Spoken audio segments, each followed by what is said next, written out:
ರಮ್ಯಾ ರಾವ್ ಕೇಸ್ನಲ್ಲಿ ಪರಮೇಶ್ವರ್ ಅವರಿಗೆ ಇಡಿ ಸಮನ್ಸ್ ಅನ್ನು ಜಾರಿ ಮಾಡಿದೆ ಅನ್ನುವಂತಹ ವದಂತಿ ವಿಚಾರಕ್ಕೆ ಸಂಬಂಧಪಟ್ಟಂತೆ ಡಾಕ್ಟರ್ ಜಿ ಪರಮೇಶ್ವರ್ ರಿಯಾಕ್ಷನ್ ಕೊಟ್ಟಿದ್ದಾರೆ. ಇಡಿ ನೋಟಿಸ್ ರಿಸೀವ್ ಆಗಿರೋದ್ರ ಬಗ್ಗೆ ಯಾವುದೇ ಮಾಹಿತಿಗಳಿಲ್ಲ ಅಂತ ಹೇಳ್ತಾ ಇದ್ದಾರೆ, ಅಲ್ಲಗಳಿದ್ದಾರೆ. ಈ ಮೂಲಕ ಈ ವದಂತಿಯನ್ನ ಇಡಿ ನೋಟಿಸ್ ಸಿಕ್ಕಿಲ್ಲ ಅಂತ ಅಂತಿದ್ದಾರೆ. ಇಡಿ ನನಗೆ ಸಮನ್ಸ್ ಕೊಟ್ಟಿಲ್ಲ, ಸಮನ್ಸ್ ಕೊಡೋದು ಕೂಡ ನನಗೆ ಗೊತ್ತಿಲ್ಲ. ಇಡಿ ಸಮನ್ಸ್ ಕೊಟ್ಟರೆ ನಾನು ನಿಮ್ಗೆ ಹೇಳ್ತೀನಿ ಅಂತಿದ್ದಾರೆ ಪರಮೇಶ್ವರ್.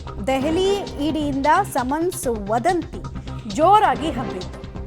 ರಮ್ಯಾ ರಾವ್ ಕೇಸ್ನಲ್ಲಿ ರಮ್ಯಾ ಜೊತೆಗೆ ಇವರ ಒಡನಾಟಕ್ಕೆ ಸಂಬಂಧಪಟ್ಟಂತೆ ಪದೇ ಪದೇ ಕೆಲವೊಂದಷ್ಟು ವಿಚಾರಗಳು ಇಡಿ ತನಿಖೆ ಸಮಯದಲ್ಲಿ ಬರ್ತಾ ಇದ್ವು. ಸಮನ್ಸ್ ಅನ್ನು ಕೊಟ್ಟಿದೆ ಅಂತ ಹೇಳಲಾಗ್ತಾ ಇತ್ತು. ಬಟ್ ಸಮನ್ಸ್ ಬಗ್ಗೆ ಅವರ ರಿಯಾಕ್ಷನ್ ಇದು. ಗೊತ್ತಿಲ್ಲ ಸರ್. ಇಡಿ ಏನಾದರೂ ಸಮನ್ಸ್ ಕೊಡುವಂತ ಗೊತ್ತಿಲ್ಲ ಸರ್. ಇಡಿ ಏನಾದರೂ ಸಮನ್ಸ್ ಕೊಡುವಂತ ಗೊತ್ತಿಲ್ಲ ಸರ್. ಇಡಿ ಏನಾದರೂ ಸಮನ್ಸ್ ಕೊಡುವಂತ ಗೊತ್ತಿಲ್ಲ ಸರ್. ಇಡಿ ಏನಾದರೂ ಸಮನ್ಸ್ ಕೊಡುವಂತ ಗೊತ್ತಿಲ್ಲ ಸರ್. ಇಡಿ ಏನಾದರೂ ಸಮನ್ಸ್ ಕೊಡುವಂತ ಡೀಟೇಲ್ಸ್ ಕೊಡ್ತಾರೆ. ನೇರ ಸಂಪರ್ಕದಲ್ಲಿ ಜಾಯಿನ್ ಆಗ್ತಾ ಇದ್ದಾರೆ ಮುರಳಿ. ಕಳೆದ ಕೆಲ ದಿನಗಳಿಂದ ಕೂಡ ಈ ವದಂತಿ ಹಾಗೆ ಇತ್ತು. ಸೊ ಅದಕ್ಕೆ ಸ್ಪಷ್ಟನೆ ಕೊಡೋ ಪ್ರಯತ್ನವನ್ನು ಮಾಡಿದ್ದಾರೆ. ಬಟ್ ಇಡಿ ಅಧಿಕಾರಿಗಳಿಂದ ಏನು ಕ್ಲಾರಿಫಿಕೇಶನ್ ಸಿಗ್ತಾ ಇದೆ? ಪರಮೇಶ್ವರ್ ಮತ್ತು ರಮ್ಯಾ ರಾವ್ ಲಿಂಕ್ ವಿಚಾರದಲ್ಲಿ ಏನನ್ನು ಎಸ್ಟಾಬ್ಲಿಷ್ ಮಾಡಿದೆ ಇಲ್ಲಿ ತನಕ ತನಿಖೆಯಲ್ಲಿ ಇಡಿ?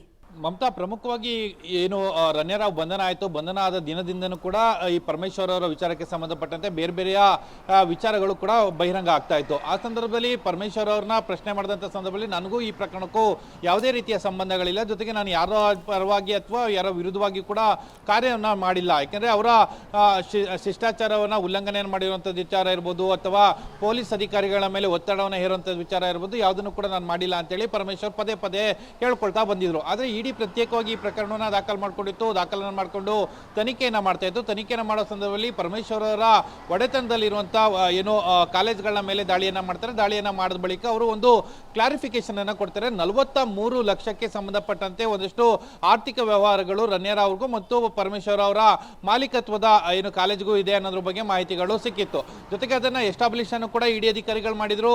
ಜೊತೆಗೆ ಅದರ ತನಿಖೆಯನ್ನು ಮುಂದುವರಿಸ್ತಾ ಇದ್ದಾರೆ. ಅದಕ್ಕೆ ಸಂಬಂಧಪಟ್ಟಂತೆ ಒಂದು ಕ್ಲಾರಿಫಿಕೇಶನ್ ಅನ್ನು ಪಡ್ಕೊಳ್ಳೋದಕ್ಕೆ ಸಂಬಂಧಪಟ್ಟಂತೆ ಪರಮೇಶ್ವರ್ ಅವರಿಗೆ ಇಡಿ ಸಮನ್ಸ್ ಅನ್ನ ಕೊಟ್ಟಿದೆ ಅನ್ನೋದ್ರ ಬಗ್ಗೆ ಮಾಹಿತಿಗಳು ಬರ್ತಾ ಇತ್ತು. ಆದರೆ ಅದನ್ನ ಸಂಪೂರ್ಣವಾಗಿ ಪರಮೇಶ್ವರ್ ಅವರು ಈಗ ಅಲ್ಲಗೆಳೆದಿರುವಂಥದ್ದು, ಅಲ್ಲಗೆಳೆದು ಈ ಪ್ರಕರಣಕ್ಕೂ ನನಗೂ ಯಾವುದೇ ರೀತಿಯ ಸಂಬಂಧ ಇಲ್ಲ, ಅಂದ್ರೆ ಇಡಿ ಅಧಿಕಾರಿಗಳು ಸಮನ್ಸ್ ಏನಾದರೂ ಕೊಟ್ಟರೆ ನಾನು ವಿಚಾರಣೆಗೆ ಹಾಜರಾಗ್ತೇನೆ ಅಂತೇಳಿ ಒಂದು ಸ್ಪಷ್ಟನೆಯನ್ನು ಕೊಡುವಂತ ಪ್ರಯತ್ನಗಳನ್ನ ಮಾಡಿದ್ದಾರೆ. ಬಹುತೇಕ ಇಡಿ ಅಧಿಕಾರಿಗಳ ಏನು ಕಾರ್ಯಾಚರಣೆ ಮತ್ತು ತನಿಖೆ ಏನು ಮುಂದುವರಿತಾ ಇದೆ, ಮುಂದಿನ ಹಂತಗಳಲ್ಲಿ ಪರಮೇಶ್ವರ್ ಇರಬಹುದು ಮತ್ತು ಅದಕ್ಕೆ ಸಂಬಂಧಪಟ್ಟಂತೆ ಬೇರೆ ಬೇರೆಯವರ ಬಳಿಯಲ್ಲಿ ಹೇಳಿಕೆಗಳನ್ನ ದಾಖಲು ಮಾಡ್ಕೊಳ್ಳುವಂತ ಒಂದು ಪ್ರಕ್ರಿಯೆಯನ್ನು ಕೂಡ ಮಾಡುವಂತ ಸಾಧ್ಯತೆಗಳಿರುವಂತದ್ದು. ಮಮತಾ, ಧನ್ಯವಾದ ಮುರಳಿ ತಮ್ಮ ಮಾಹಿತಿಗಾಗಿ.